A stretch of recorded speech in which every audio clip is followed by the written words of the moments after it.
năm đến hè lòng man mát buồn. 90 ngày qua chứa chan tình thương.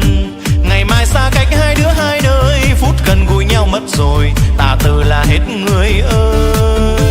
Tiếng ve nức nở buồn hơn tiếng lòng, biết ai còn nhớ đến ân tình không? Đường xưa in bóng hai đứa nơi đâu, những chiều hẹn nhau hết rồi, giờ như nước trôi qua cầu. Giá biệt bạn lòng ơi, thôi nay xa cách rồi, kỷ niệm mình xin nhớ mãi. Buồn riêng một mình ai, chờ mong từng đêm gối chiếc, mối u hoài này ai có hay? Nếu ai đã từng nhặt hoa thấy buồn, cảm thông được nỗi vắng xa người ơi. Màu hoa vương thắm như máu con tim, mỗi lần hè thêm kỷ niệm, người xưa biết đâu mà tìm.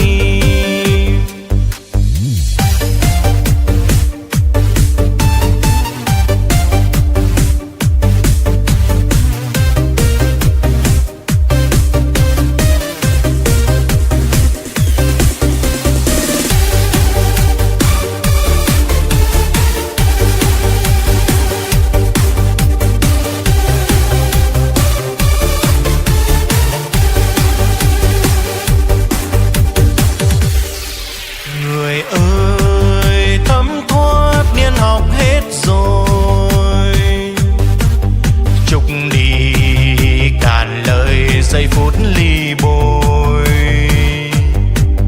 ngày mai tan trường mình không chung lối, thương nhau nhiều biết gửi về mô, kỷ niệm cũ tan vào hư vô. Cầm tay bốn mắt thương cảm nỗi sầu, tiễn đưa bồi ngùi phút cuối như nhau.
Biết bạn lòng ơi, thôi nay xa cách rồi, kỷ niệm mình xin nhớ mãi. Buồn riêng một mình ai, chờ mong từng đêm gối chiếc, mối u hoài này ai có hay? Nếu ai đã từng nhặt hoa thấy buồn,